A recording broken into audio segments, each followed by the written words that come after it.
بسم اللہ الرحمن الرحیم۔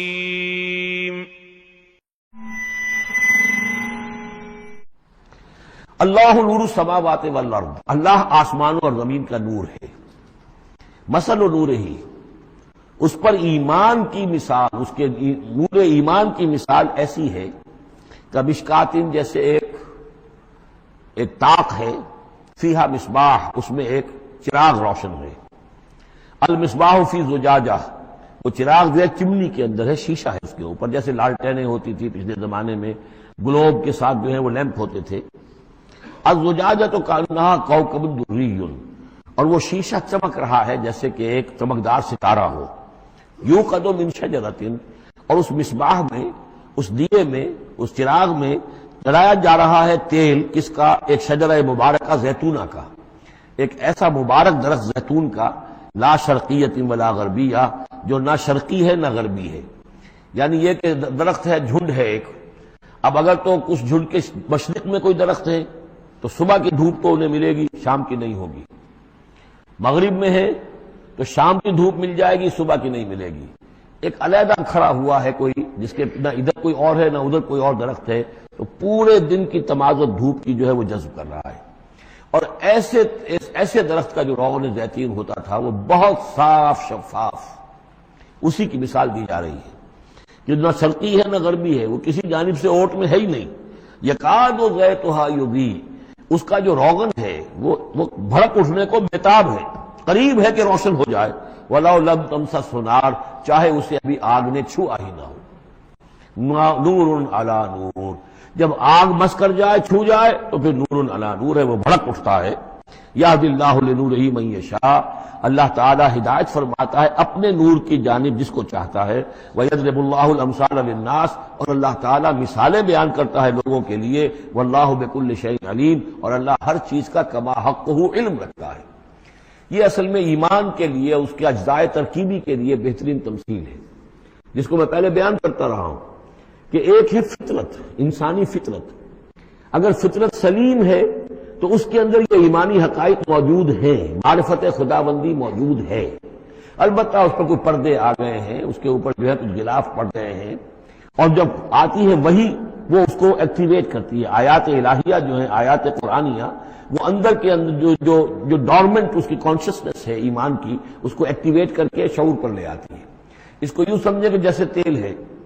اب تیل ایک ہے کڑوا تیل، جس سے کہ ہم دیے کبھی جلایا کرتے تھے، اب تو شاید ہی کہیں آپ نے دیکھا ہو دیا کس کو کہتے ہیں، لیکن اس میں وہ کڑوا تیل جو جلتا تھا، تو کڑوا تیل خود آگ نہیں پکڑ سکتا، اس میں بتی ڈالنی پڑتی تھی، کوئی کپڑے کی بتی ہے بٹکر، یا یہ کہ وہ روئی کی بتی بنائی ہے، اس بتی کا پھر آگ لگاتے تھے تو جل تو رہا ہے تیل، لیکن بواسطہ بتی، براہ راست وہ تیل جلنے کی پوزیشن میں نہیں ہے۔ لیکن ایک تیل ہے پیٹرول، اس کو جو کڑوے تیل سے روشنی حاصل کرنے کے لیے جتن کرنے پڑ رہے ہیں آپ کو جلانے کے لیے، اور پیٹرول گویا کہ بےتاب ہے، وہ بھڑک اٹھنے کو بےتاب ہے، ذرا سی چنگاری قریب آئی اور بھڑک گیا۔ اسی طریقے سے انسانوں کی طباع کا فرق ہے۔ کچھ لوگوں کی جو فطرت ہے اتنی سلیم ہوتی ہے، اتنی نیکی ہوتی ہے اس کے اندر، کہ جیسے ہی وہی سامنے آئی، آئینہ جگمگا اٹھا ایک دم، اس لیے کہ اوپر غبار ہے ہی نہیں، اس کے اوپر کوئی اور جو ہے پردے پڑے ہوئے ہیں ہی نہیں۔ یہ مثال صدیقین کی ہے، جو میں نے کل بھی آپ سے عرض کیا تھا کہ جیسے کہ حضور نے فرمایا، میں نے جس کے سامنے بھی دعوت ایمان رکھی، اس نے کچھ نہ کچھ توقف اور تردد ضرور کیا، سوائے ابو بکر کے، کہ ایک لحظے کا بھی توقف نہیں کیا۔ اس لیے کہ ان کی فطرت اتنی سلیم تھی، گویا کہ وہ پیٹرول تھا ان کے اندر، جو بھڑک اٹھنے کو بےتاب تھا، کہ ذرا قریب بھی اگر دیاسلائی آ گئی تو بھڑک اٹھے۔ لیکن کچھ لوگ وہ تھے کہ جن کا تیل اتنا صاف اور پاک نہیں تھا، ان میں کوئی تکدر تھا، انہیں وقت لگ گیا، اگر چاہیے کہ بالآخر وہ ایمان لے آئے، لیکن یہ کہ کچھ اس میں بتی ڈالنی پڑی، کوئی اس کے لیے محنت کرنی پڑی۔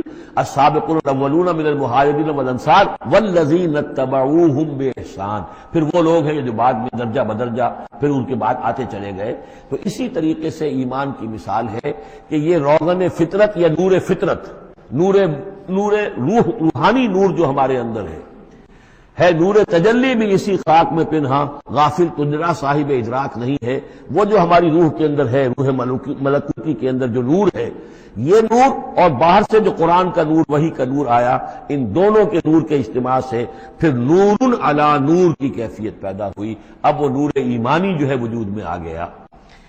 اللہ نور السماوات والارض مثل نورہ کمشکاۃ فیہا مصباح المصباح فی زجاجہ۔ اور ذہن میں رکھیے یہ ہمارا جو پنجر ہے پسلیوں کا، اس کی واقعتاً طاق کی سی شکل ہے، یہ نیچے سے چوڑا ہو رہا ہے، اوپر سے تنگ ہو رہا ہے، طاق ایسی ہوتے تھے۔ ڈائفرام جو ہے وہ اس طاق کا گویا کہ فلور ہے، جو ہمارے ایبڈومینل کیویٹی کو چیسٹ کیویٹی سے علیحدہ کرنے والا عضو ہے، اور دل رکھا ہوا ہے اس کے اوپر، یہ گویا کہ چراغ ہے۔ اس دل میں نور ایمان ہوتا ہے، اس دل کے اندر جو ہے وہ اللہ کا نور، اور یہ نور بنا ہے دو چیزوں سے، ایک وہ نور فطرت جو اس کے اندر موجود تھا، اس کی روح کے اندر، اور ایک نور وحی۔ ان دونوں کے اجتماع سے نور علی نور، وہ نور جو ہے وہ نور ایمان کی شکل میں اس قلب کے اندر جو ہے وہ جاگزی ہوا اور قلب منور ہو گیا۔ المصباح فی زجاجہ، الزجاجۃ کأنہا کوکب دری یوقد من شجرۃ مبارکۃ زیتونۃ لا شرقیۃ ولا غربیہ یکاد زیتها یضیء ولو لم تمسسہ نار نور علی نور یہدی اللہ لنورہ من یشاء۔ یہ نور علی نور ہے، دو نوروں کے جمع ہونے سے یہ نور ایمان وجود میں آیا، نور فطرت، نور وحی۔ اور اللہ تعالیٰ ہدایت دیتا ہے اپنے نور کی جس کو چاہتا ہے، اور اللہ یہ مثالیں لوگوں کے لیے بیان کرتا ہے۔ باقی اللہ کو تو ہر شے کا کما حق و علم ہے، مثال کی ضرورت انسانوں کے لیے ہے کہ جو ان لطیف حقائق کو ایسے ہی خود نہیں سمجھ سکتے۔ اب جن لوگوں کے دلوں میں یہ نور ایمان پیدا ہو جاتا ہے، ان کی ایک جھلک دکھائی جا رہی ہے کہ ان کی شخصیت، ان کی زندگی کی دلچسپیاں کیا ہوتی ہیں۔ فی بیوت اذن اللہ ان ترفع ویذکر فیہا اسمہ، ان گھروں میں جن کا کہ اللہ نے حکم دیا کہ انہیں بلند کیا جائے، یعنی مساجد۔ بلند کرنے سے مطلب یہ ہے کہ ان کو نمایاں بنایا جائے۔ ہر مسلمان آبادی میں معلوم ہو کہ مسجد ایک نمایاں شے ہے، یہ ضروری نہیں کہ اس کی ڈیکوریشن ہو، اس کے اوپر جو ہے خام خواہ تکلفات میں پیسے خرچ کیے جائیں، لیکن یہ کہ ایک تو یہ کہ وہ نمایاں ہونی چاہیے، معلوم ہو کہ اس آبادی کا مرکز یہ ہے۔ نمبر دو یہ ہے کہ ترفع، اس کو ہر طریقے سے، ہر معنوی گندگی سے بھی پاک رکھا جائے۔ وَيُذْكَرَ فِيهَا اسْمُهُ، اس میں اس کا نام لیا جائے۔ يُسَبِّحُ لَهُ فِيهَا بِالْغُدُوِّ وَالْآصَالِ، یہ جو صاحب ایمان لوگ ہیں جن کے دلوں میں ایمان کی قندیلیں روشن ہیں، یہ تسبیح کرتے ہیں اللہ کی ان گھروں کے اندر، صبح کے وقت بھی اور شام کے وقت بھی۔ رجال، وہ جوان مرد، لا تلہیہم تجارت ولا بیع عن ذکر اللہ واقام الصلاۃ، جن کو غافل نہیں کر سکتی نہ کوئی تجارت، نہ کوئی خرید و فروخت اللہ کی یاد سے اور نماز کے قائم کرنے سے، وایتاء الزکاۃ اور زکوٰۃ کے ادا کرنے سے۔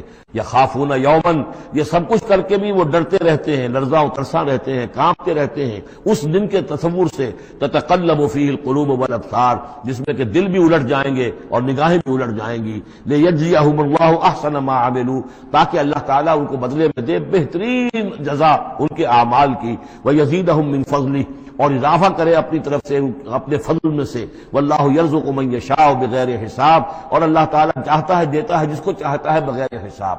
اللہم ربنا اجعلنا منہم، یہ تو مومن صادق کے لیے ایمان ان کے دلوں میں ہے، اس کی تمثیل یہ ہے، اور ان کے کردار کی جھلک یہ ہے۔ اب ایک ہے بین بین کے لوگ، ایمان تو نہیں ہے لیکن کچھ نہ کچھ نیکی کے کام کرتے ہیں، کچھ اپنے دل کی تسلی کے لیے، کچھ اپنے ضمیر کو مطمئن کرنے کے لیے۔ ان کی نیکی حقیقی نیکی نہیں ہے۔ وہ لیس البر ان تولوا وجوہکم قبل المشرق والمغرب، اس آیت کو ذہن میں رکھیے۔ والذین کفروا، اور جو لوگ ایمان سے تہی ہیں، محروم ہیں، کافر ہیں، ان کی نیکیاں، ان کے اعمال کیا ہیں؟ کسراب، جیسے ریت ہو، سراب ہو، بقیعۃ، ایک چٹیل میدان میں، یحسبہ الظمآن ماء، پیاسا سمجھتا ہے کہ پانی ہے، حتی اذا جاءہ، یہاں تک کہ وہ جب وہاں پہ گھسٹ کر بھی پہنچتا ہے تو معلوم ہوتا ہے لم یجدہ شیئا، کچھ نہیں پاتا وہاں پر، ووجد اللہ عندہ، اور اللہ کو پاتا ہے وہاں موجود، فوفاہ حسابہ، تو اللہ تعالیٰ اس کا حساب اسے پورا چکا دیتا ہے۔ واللہ سریع الحساب، اور اللہ جو ہے حساب چکانے میں دیر نہیں لگاتا۔ یعنی یہ جو نیکیاں ہوتی، جھوٹی نیکیاں، ملمے کی نیکیاں، حقیقی ایمان نہیں ہے، ایمان باللہ نہیں ہے، ایمان بالآخرت نہیں ہے، لیکن یوں ہی کچھ نہ کچھ نیکیاں ہیں، کچھ خدمت خلق کے کام ہے، اس طرح کی چیزیں اللہ کی نگاہ میں ان کی کوئی وقت نہیں۔ اس کے لیے پہلے ایک مثال سورہ ابراہیم میں آ چکی ہے، دوسری مثال یہ کہ یہ نیکیاں سراب کے مانند ہیں، جنہیں پیاسا سمجھتا ہے کہ یہ پانی ہے، حقیقت میں پانی نہیں ہے۔